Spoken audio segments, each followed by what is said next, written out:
Ya pemirsa, kembali lagi tentunya di Brendo, Ruang Seni dan Budaya. Hari ini bersama saya Viva Manca yang akan menemani pemirsa dalam 1 jam ke depan tentunya untuk membahas terkait tema dan topik kita pada hari ini. Namun sebelum itu kami informasikan kepada pemirsa di rumah untuk mendapatkan informasi terkait program-program kesayangan TVRI bisa didapatkan di sosial media kita dan juga akan ada tayangan ulang di YouTube channel kita TVRI Bengkulu. Baik pemirsa, seperti biasa tentunya hari ini kita memiliki topik dan tema yang dimana yaitu seni dan budaya Hadroh Islami di Bengkulu. Untuk itu kita sudah kehadiran narasumber yang luar biasa tentunya untuk bincang-bincang terkait tema kita pada hari ini. Yang pertama kita sudah kehadiran Bapak Henry Prasetyo selaku pimpinan Muslimat Asyauqi.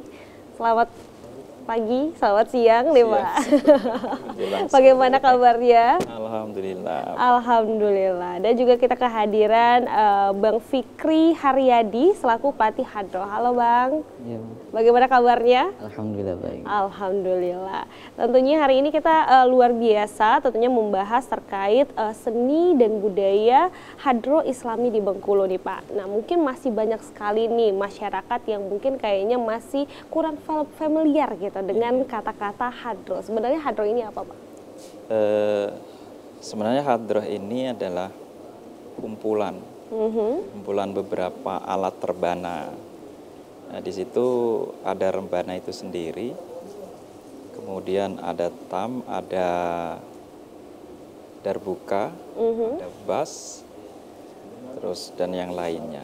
Maka dengan kumpulan itulah dinamakan Hadroh untuk menjadi sebuah musik yang Islami. Yang Islami. Nah artinya musik ini apakah baru ada nih Pak, ataukah memang ini sudah ada dari dulu nih? Sebenarnya kalau rebana itu sendiri sudah sejak dari dulu Mbak. Mungkin dari abad ke-6.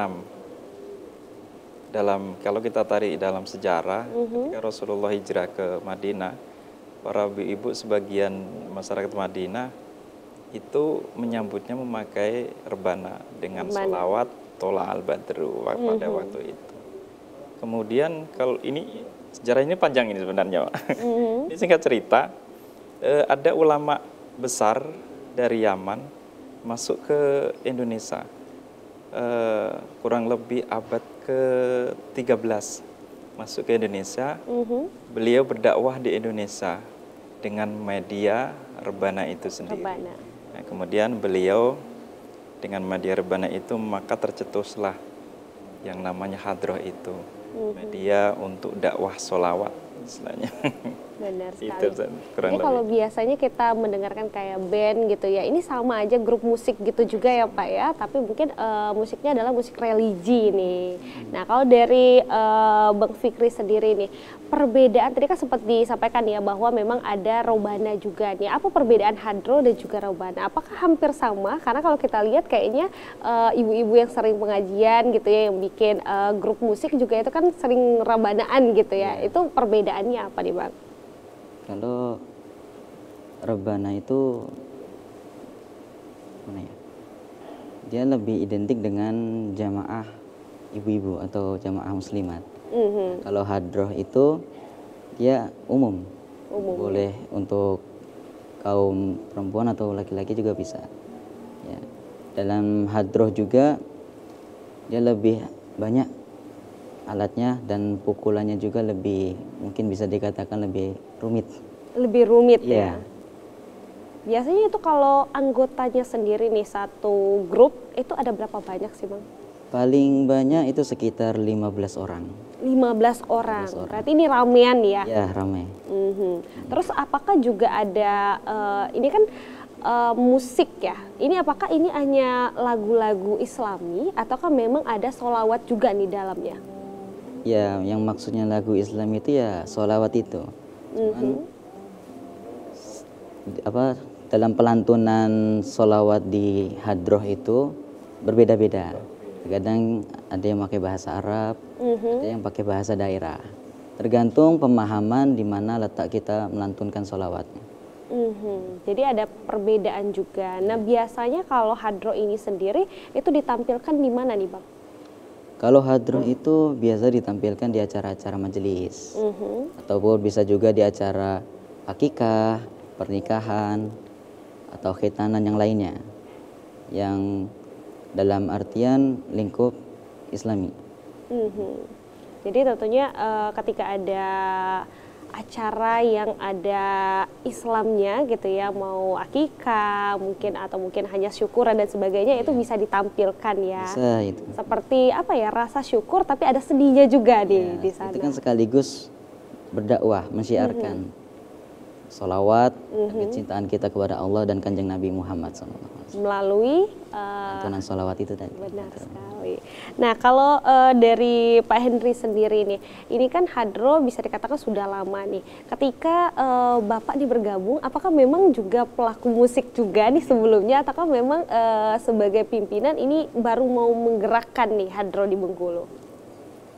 Ini kalau diceritakan mungkin tidak selesai 1 jam, Pak. Secara singkat aja deh, Pak.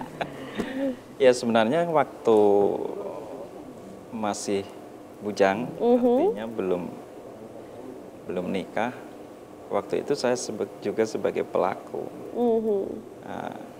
2000-an, tahun 2000-an, itu kami juga sebagai pelaku pemain inti daripada Hadro juga. Wow.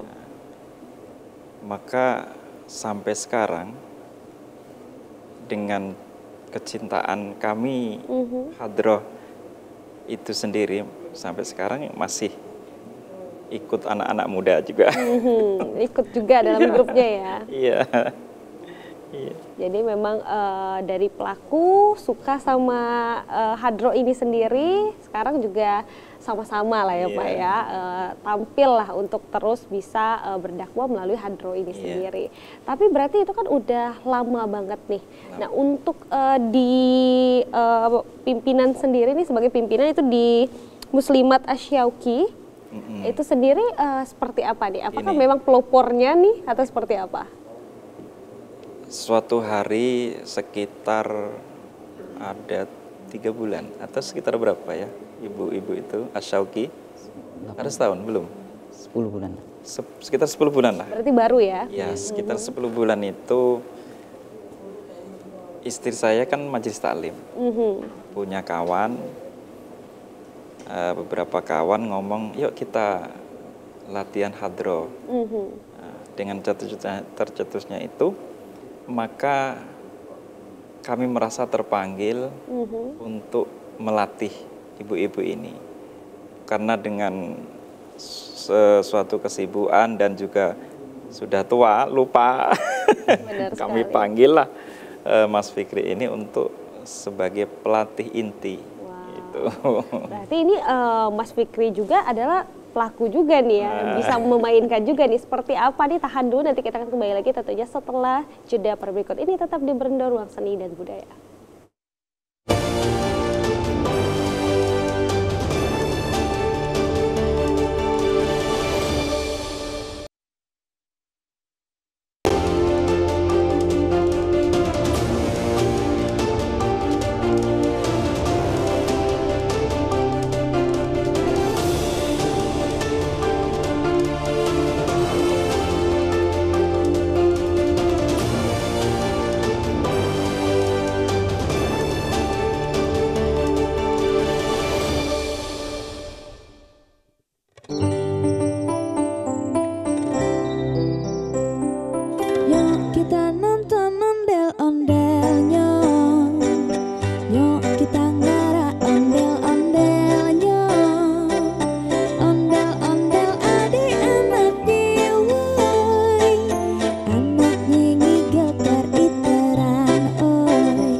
lagi tentunya di Brendo, Ruang Seni dan Budaya. Masih membahas terkait seni dan budaya Hadroh Islami di Bengkulu nih. Tadi juga kita sempat ngobrol sama Pak Henry ya, bahwa memang pelaku juga nih awalnya suka sama Hadroh dan sekarang juga masih ikut berkecimpung di grup Hadroh ini sendiri. Nah juga ada Bang Fikri nih yang katanya diajak ya untuk kembali mengingat bagaimana cara mainnya. Nah kalau dari Bang Fikri sendiri nih, udah dari kapan nih main Hadroh nih Bang? Kalau saya belajar Hadroh itu dari kelas 2 MTS, kurang lebih dari tahun 2015 itu. Jadi di sana saya belajarnya tuh dari pondok pesantren Pancasila. Ya sama, belajar dari awal sama rombongan teman-teman bareng-bareng. Akhirnya bisa dan dikembangkan terus selama di pondok. Setelah lulus dari pondok, tetap mengembangkan, ngajak kawan-kawan yang kadang ketemu di perkuliahan atau ketemu di kumpul-kumpul majelis di Masjid At-Taqwa. Diajak yang bisa Hadroh, kumpul. Kita rekrut anggota-anggota supaya bisa membantu menyebarkan, mensyiarkan sholawat Islam di Bengkulu. Baik. Nah tapi untuk musik Hadroh ini sendiri apa sih yang menariknya dari Bang Fikri gitu ya, memilih musik Hadroh tuh jadi salah satu cara untuk bisa berdakwah nih? Kalau gimana ya, Hadroh itu menurut saya itu bawaannya enak ya, dari segi musiknya, dari cara penabuhnya, dari cara melantunkan sholawatnya itu enak didengar. Ya, jadi minat saya itu lebih enaknya ke Hadroh. Apapun acaranya enaknya diisi dengan Hadroh. Benar sekali. Walaupun kita berdakwah gitu ya Bang ya, tetap ingin dengan cara anak muda gitu ya, gitu. bisa mensyairkan ajaran-ajaran dengan cara yang santai gitu ya, biar supaya sesuatu itu lebih mudah diterima gitu ya. Tapi ini juga menarik, berarti artinya dari bangku SMA ya tadi ya? Dari MTS. Oh, MTS. SMP ya, oke. Dari SMP itu suka sama Hadroh gitu ya. Apakah mungkin masih banyak nih kalau anak-anak sekolah gitu kan yang masih ya udah belajar aja ya, tapi memilih Hadroh nih untuk kayak wah ini seru nih. Sebenarnya awalnya tuh apa sih yang menarik dari anak SMP dengan grup musik Islamik ini? Yang menjadi penarik itu biasanya dari anaknya itu.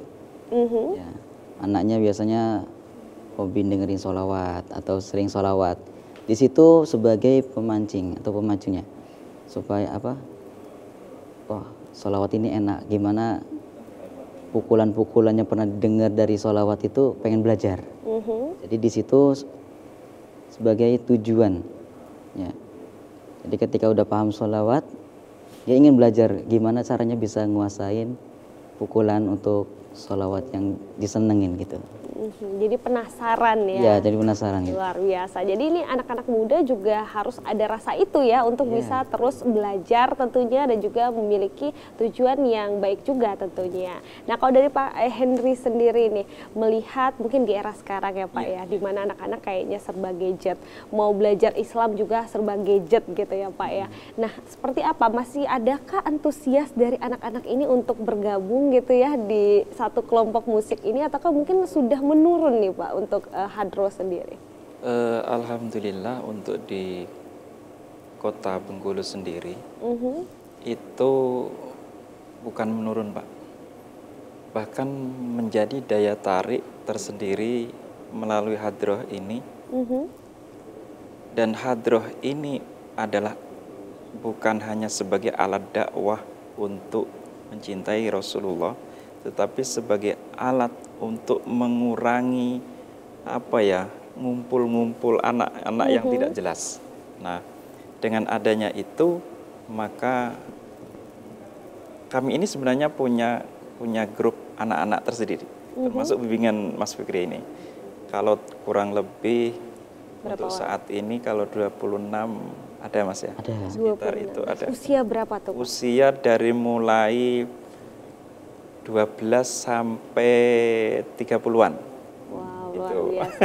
Anak-anak muda semua ya berarti ya Pak? Iya, Di samping kami membimbing ibu-ibu, khususnya Muslimah Syauqi, kami juga punya istilahnya grup juga, namanya STM. STM. STM itu Apa khusus anak-anak muda, Siratal Mustaqim. Itu khusus anak-anak muda. Dari mulai itu tadi umur 12 sampai 30, alhamdulillah masih konsisten sampai saat ini. Ibu Muslimah Syauqi juga tiap hari tidak berhenti dapat job. Luar biasa. Dan STM juga setiap malam juga tidak berhenti dapat job. Alhamdulillah. Alhamdulillah. Jadi memang masih banyak ya antusias dari anak muda sendiri dan juga para pendengar terutama ya di Kota Bengkulu juga masih antusias lah dengan hadroh ini sendiri. Tapi kalau di awal-awal nih Pak, apakah ada kesulitan juga nih untuk memperkenalkan hadroh kepada masyarakat? Ya memang agak sulit Mbak. Saya masuk di sini 2010 dan memang berniat untuk mensolawatkan, kami ini di Nusa Indah. Dulu berniat untuk mensolawatkan Nusa Indah. Dan alhamdulillah 2012 berhasil kita mengadakan solawat bersama di Nusa Indah. Alhamdulillah sudah terjadi. Dan kini alhamdulillah solawat Bengkulu bersolawat. Alhamdulillah tahun kemarin dengan dibantu kawan-kawan juga alhamdulillah terlaksana. Dan mungkin ini mohon doanya juga semoga berlanjut. Tentunya luar biasa. Jadi ini dilakukan setiap tahun kah? Setiap tahun. Setiap tahun, luar biasa. Tentunya kita sebagai bulan Maulid seperti ini. Benar sekali. Jadi cukup banyak juga ya job-jobnya ya Pak ya. Manggungnya di mana-mana gitu ya. Nah kalau satu kali manggung nih biasanya berapa banyak sih timnya? Apakah 30 itu jadi satu grup ataukah memang dari beberapa grup juga nih Pak? Untuk saat ini satu tim itu digabung. Satu tim digabung. Biar berarti, ramai itu. Baik, 30 orang ya Pak? Iya, sekitar itulah. Nah itu terbagi jadi apa aja nih Pak? Apakah ada yang nyanyi juga nih? Ya, ada vokal, ada pemain, salah satunya rebana, apa itu tam atau bass atau darbuka, dan itu sudah ada bagiannya masing-masing. Baik, dan itu campur ya Pak ya berarti ya? Campur. Laki-laki dan perempuan juga? Tidak. Oh tidak? Kalau laki-laki khusus laki-laki, perempuan khusus perempuan. Baik, jadi 30-30 nih? Khususnya untuk laki-laki 30, kurang lebih. Kalau yang perempuan ini sekitar 15. 15 orang. Jadi memang harus terpisah ya artinya ya perempuan-perempuan. Beda manajemen nih saya. Beda manajemen, benar sekali. Jadi ada manajemen Bapak, ada istri juga ya Pak ya. Baik, tahan dulu nanti kita akan kembali lagi tentunya untuk membahas terkait hadroh Islami di Bengkulu. Setelah jeda berikut ini tetap di Berendo Ruang Seni dan Budaya.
Ya pemirsa, kembali lagi tentunya di Berendo, Ruang Seni dan Budaya. Masih membahas terkait seni dan budaya Hadroh Islami di Bengkulu nih.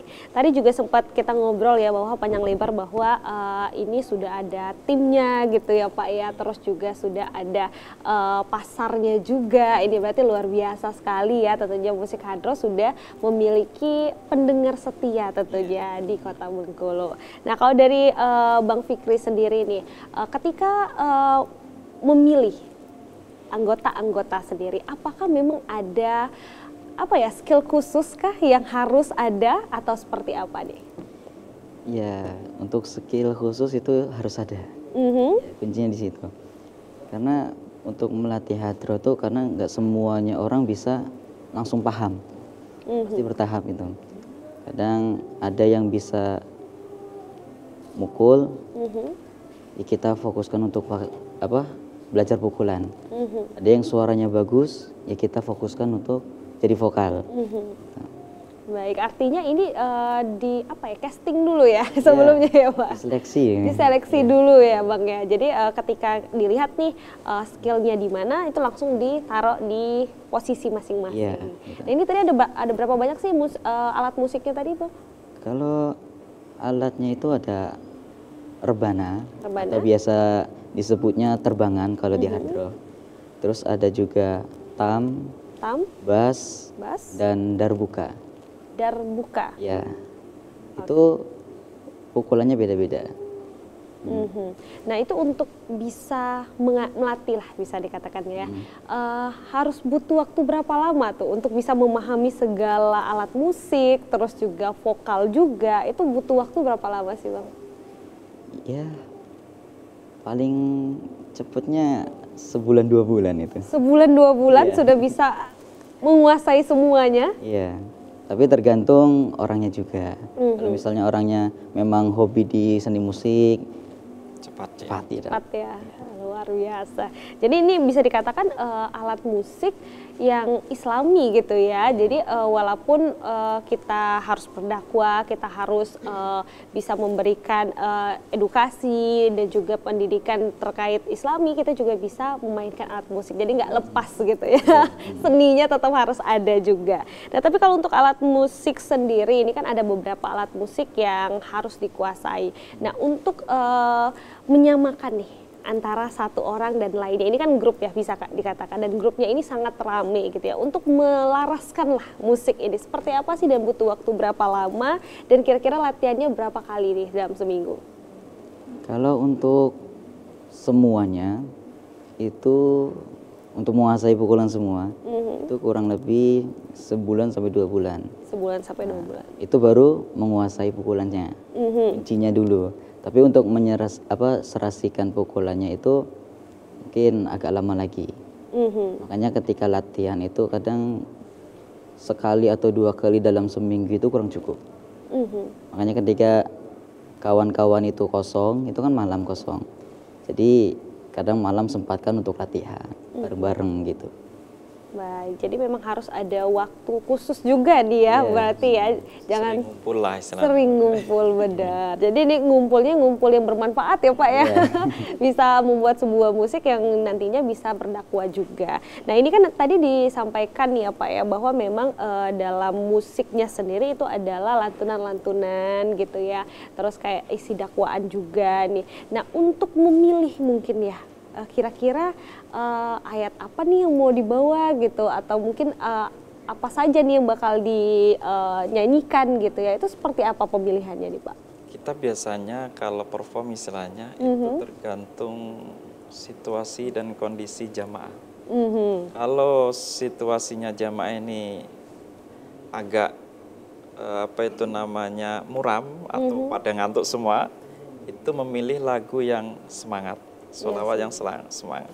Tapi walaupun ada lagu yang semangat, juga ada lagu yang slow.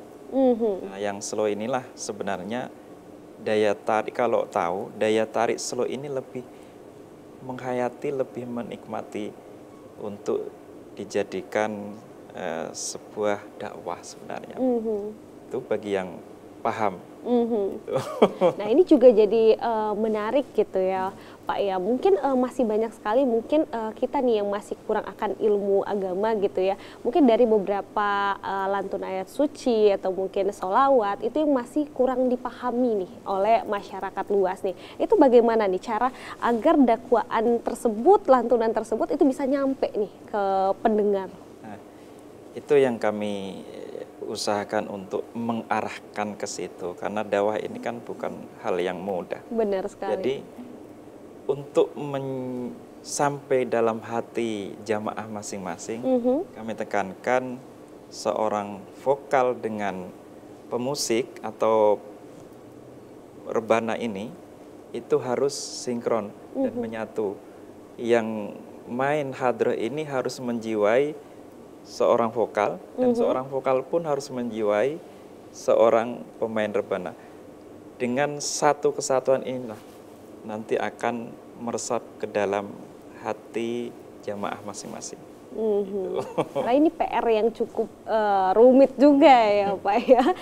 Lagi mungkin dakwaan dalam bahasa Indonesia aja belum tentu nyampe nih, apalagi dengan lantun ayat suci, sholawat-sholawat yang luar biasa, tentunya kayaknya agak PR ini ya. Tapi selain itu nih, apa sih kesulitan lagi nih berdakwah melalui hadroh ini? Apakah ada kesulitan lainnya yang agak sedikit sulit nih untuk bisa diterima oleh masyarakat? Kadang suatu saat kami mengalami hal-hal yang tidak mengenakan, Mbak. Salah satunya adalah kita ini melantunkan musik yang islami.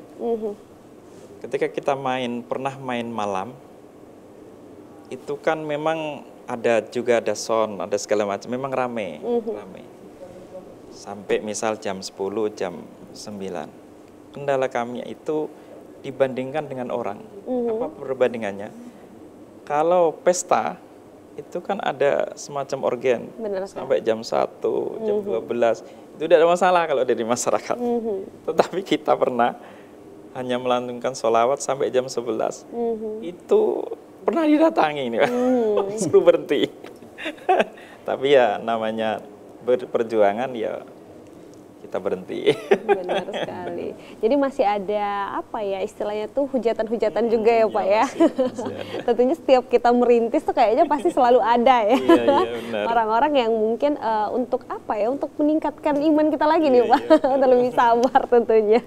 Nah kalau untuk musik sendiri tadi juga sempat disampaikan ya bahwa memang dalam pemilihannya sendiri tergantung dari situasi dan kondisi tadi ya Pak ya. Kalau dari Bang Fikri sendiri nih, setiap mengajarkan, tentunya kan sebelum kita tahu nih kita mau untuk persiapan apa, tentunya kita akan memilih gitu ya, apa nih kira-kira yang bakal kita persiapkan jika nanti ada perform apa nih kira-kira.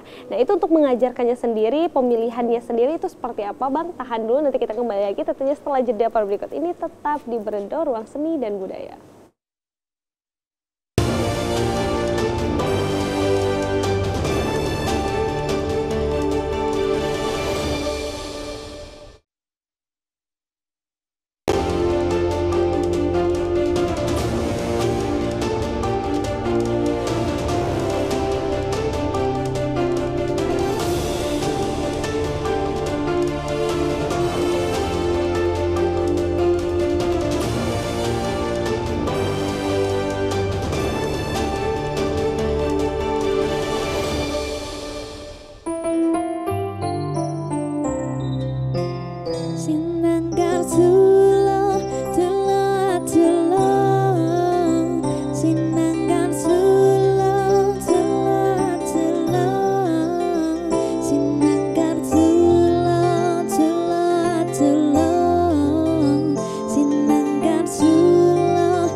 Kembali lagi tentunya di Berendo, Ruang Seni dan Budaya, masih membahas terkait seni dan budaya hadroh islami di Bengkulu. Nah tadi sempat menanyakan pada Bang Fikri gitu ya, terkait pemilihan musik sendiri setiap latihan itu apakah memang ada pilihan khusus nih dalam sholawat dan lantunannya sendiri? Pilihan khusus? Jadi mungkin dari beberapa yang cocok nih kira-kira misalnya untuk akikah? Ini kan pasti ada beberapa pilihan dong ya Pak, Bang ya. Nah ini kira-kira untuk pemilihannya sendiri seperti apa? Itu biasanya menyesuaikan dengan acara yang kita tempati nanti. Kayak misalnya untuk akikah itu kan lebih dominan untuk membaca maulid. Ya, jadi sebelum untuk mengisi acara-acara itu kami biasakan untuk latihan. Baik itu untuk mengisi acara akikah, tasyakuran atau pernikahan itu ada caranya sendiri. Maksudnya metode dalam penampilannya itu berbeda-beda. Berarti ada atraksi juga ya? Maksudnya mungkin dari apa namanya, mungkin kayak pola lantai mungkin atau seperti apa? Apakah ada juga? Kalau itu mungkin dalam penampilan, misalnya kan untuk akikahan biasanya lebih dominan khusyuk. Maksudnya pembacaan maulid, terus sholawatnya lebih santai, ya, menyesuaikan keadaan situasi acaranya. Kecuali kalau acara nikahan biasanya baru penyampaiannya lebih membuat seru gitu. Hiburan gitu. Kehiburan ya. Ya. Baik. Nah itu kalau misalnya kita selewat nih ya, mungkin kalau teman-teman juga yang belum tahu sama hadroh ini sendiri, kita jadi melihatnya seperti musik yang kalau di adat Betawi gitu ya Pak. Apakah hampir sama Pak? Sebenarnya beda, Mbak. Beda ya? Beda. Kalau Betawi itu kan seperti lenong. Yang ada juga sholawat-sholawatnya gitu Pak, yang rabana Bisa, gitu kan? bisa. Cuman beda ketukan. Hadroh sendiri itu bukan satu ketukan, Mbak. Bukan satu nama. Hadroh itu ada yang namanya ketukan Habsi, ada yang namanya ketukan Banjari, dan banyak yang lainnya. Jadi kalau disamakan dengan itu tadi Betawi, itu jelas berbeda. Berbeda ya, mungkin dari ketukannya artinya ya Pak ya. Mungkin alat musik bisa sama nih, tapi Ya, untuk bisa ketukan sama. Ketukannya beda. itu bisa beda. Nah kalau untuk sekali perform nih Pak, biasanya kan kalau akikah atau mungkin nikahan itu kan berbeda-beda. Nah biasanya tuh berapa lama nih, dan apa saja, apakah hanya satu sholawat ataukah di beberapa sholawat bisa dilantunkan nih? Ketika kita di acara akikah, itu memerlukan waktu 1 jam bisa, 1 jam? setengah jam bisa, bahkan sampai 2 jam bisa. Itu tergantung situasi dan kondisi di yang punya hajat. Itu biasanya kita kan sebelum perform, kita ngomong ke yang punya hajat, ini acaranya apa, bisa lama, apa bisa sebentar. Nah, di situ kalau misalkan lama, itu memang banyak sholawatannya, Pak. Bukan hanya satu. Tapi kalau cuma setengah jam paling ada beberapa sholawat, karena di situ ada pembacaan al-berjanji juga. Itu paling sedikit biasanya berapa banyak nih Pak? Dan paling banyaknya berapa nih? Sholawatnya? Iya, per setiap manggung nih. Per setiap manggung kalau 10 ada Mas ya? Lebih. Nah, 10 lebih. Berarti minimal aja udah 10 itu ya? Jadi kalau lebih bisa berapa nih Pak? 20, 30? Kadang kan kita ini sebagai vokal, kalau sudah perform seperti itu Mbak, kita ini kadang tidak tahu waktu. Bawaannya pengen sholawat terus gitu. Lanjut terus gitu ya Pak ya. Nah ini juga jadi pertanyaan nih Pak, ketika kita memilih untuk menjadi vokal nih, apakah ketika kita memilih jadi vokal ini kita harus memiliki ilmu yang tinggi juga nih Pak, dan juga hafalan yang bagus juga nih untuk ketika kita bersolawat mungkin bisa lebih baik gitu Pak? Ini ilmu yang apa ini? Ilmu agamanya gitu kan, hafalannya mungkin nih Pak? Bukan seperti itu Mbak. Untuk menjadi vokal itu paling tidak kita bisa membaca Arab.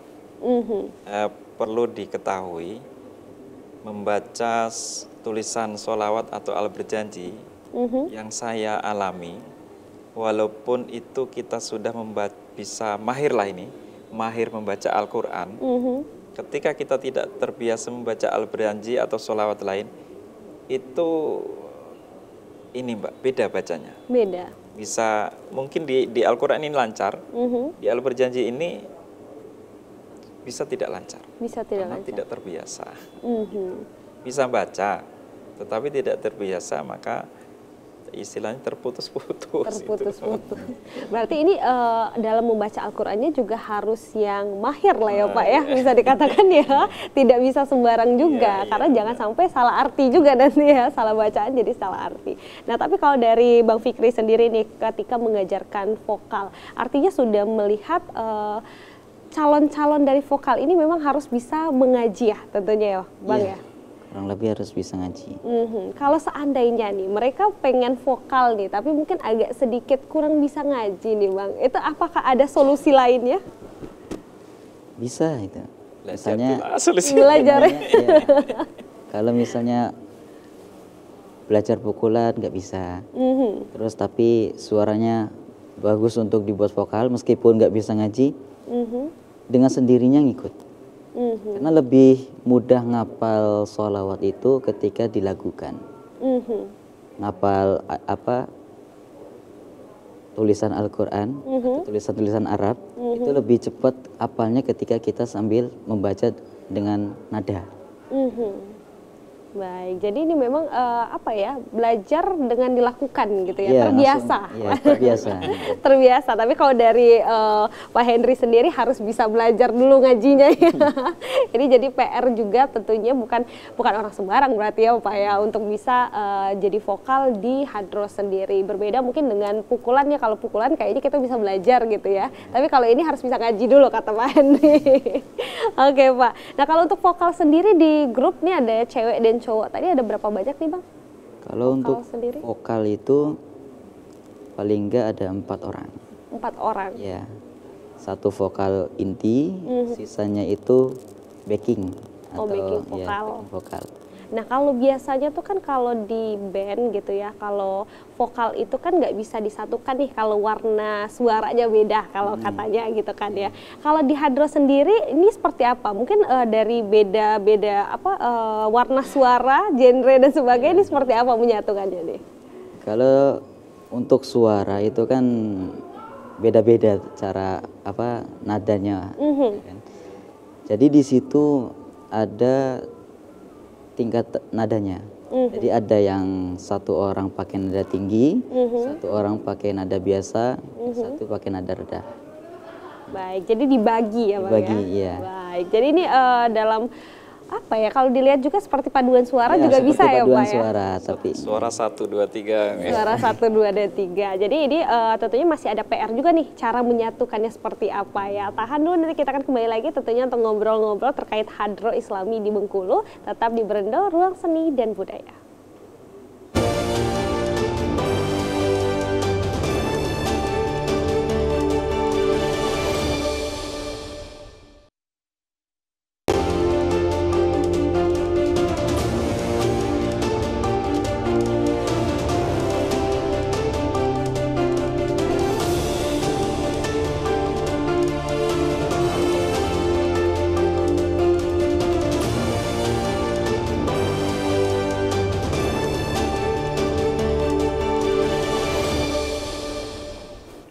Ya pemirsa, kembali lagi tentunya di Berendo, Ruang Seni dan Budaya. Masih membahas terkait seni dan budaya hadroh Islami di Kota Bengkulu. Tentunya juga seru banget nih, tadi kita ngobrolin bahwa memang hadroh ini memberikan warna tersendiri ya Pak ya, untuk masyarakat tentunya ketika mendengarkan lantunan tentunya dari hadroh itu sendiri.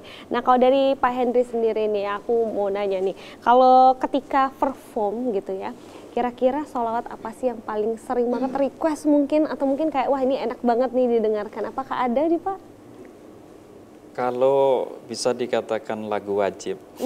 Ada lagu wajibnya ya? Bisa dikatakan seperti itu, karena sering kalau di awalan biasanya itu anak-anak hadroh ini melantunkan Assalamualaikum namanya. Assalamualaikum. Itu yang sering dilakukan. Kemudian ada beberapa lagi seperti Ya Robbi. Sebanyak lah Mbak, sering. Masih banyak ya.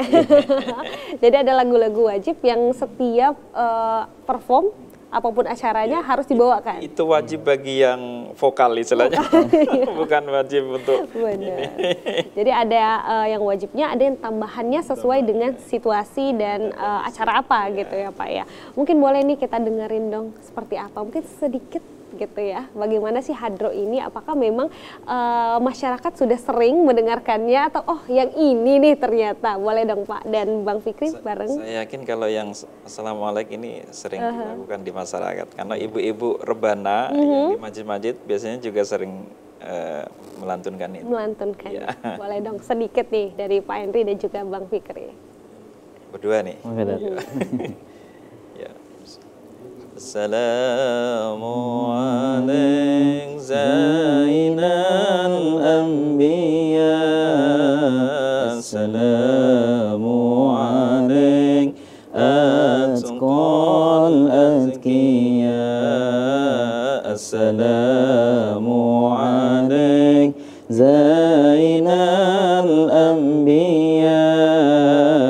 Assalamu alaikum atqal azkiya. Assalamu alaikum Ahmad ya habibi. Assalamu alaikum Taha ya tabibi. Assalamu alaikum Ahmad ya habibi. Assalamu alaikum Taha ya tabibi. Assalamu alaikum Taha ya tabibi. Assalamu alaikum. Assalamu alaikum. Wow, luar biasa, Masya Allah tentunya ya. Jadi ini tanpa alat musik aja udah enak didengar ya Pak ya. Tentunya ini memang tadi sudah dikatakan bukan hanya bisa bernyanyi gitu ya, harus bisa mengaji dengan menyanyi juga nih.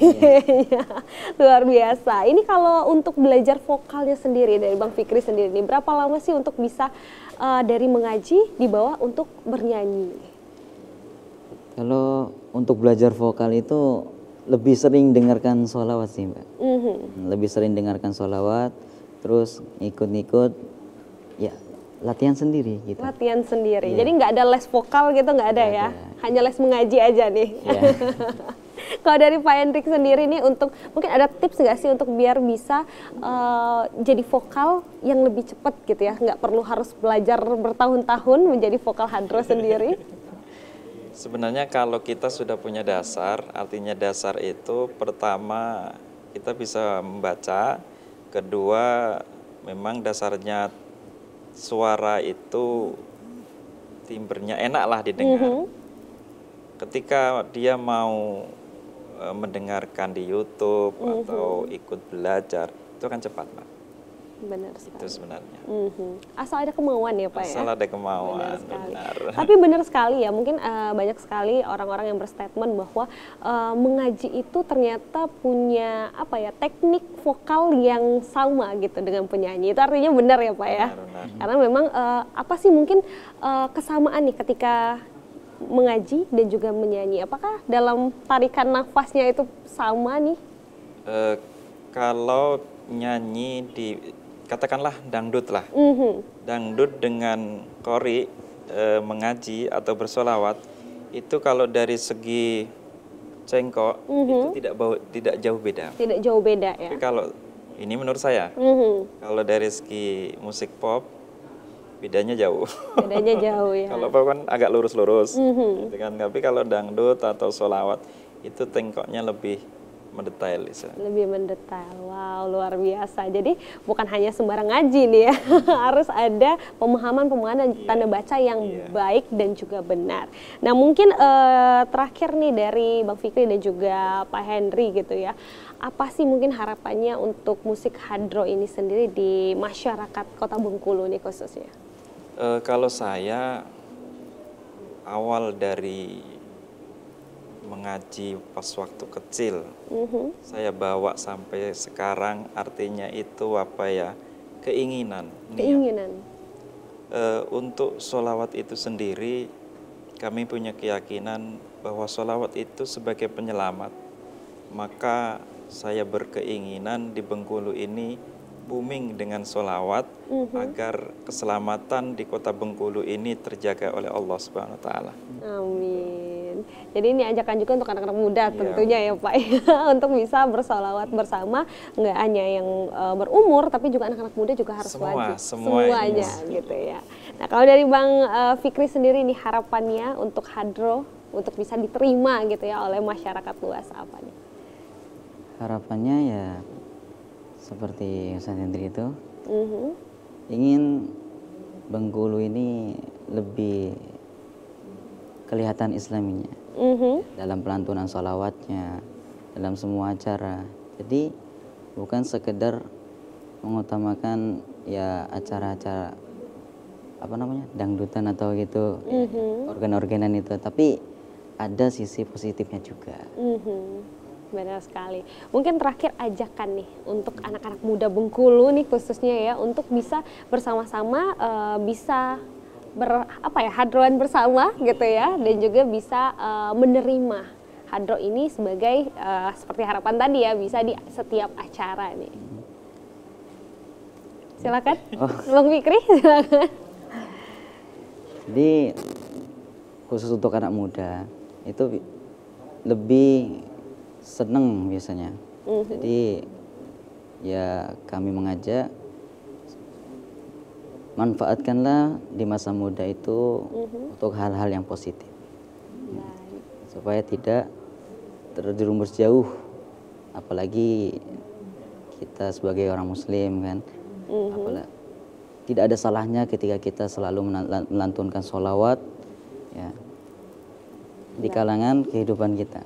Baik, terima kasih Bang Fikri dan juga Pak Henry sudah hadir membahas terkait seni dan budaya hadro sendiri di Kota Bengkulu gitu ya Pak ya. Dan buat pemirsa di rumah jangan lupa saksikan terus Berendo Ruang Seni dan Budaya hanya di TVRI Bengkulu. Saya Viva Mansyah pamit undur diri dan sampai jumpa.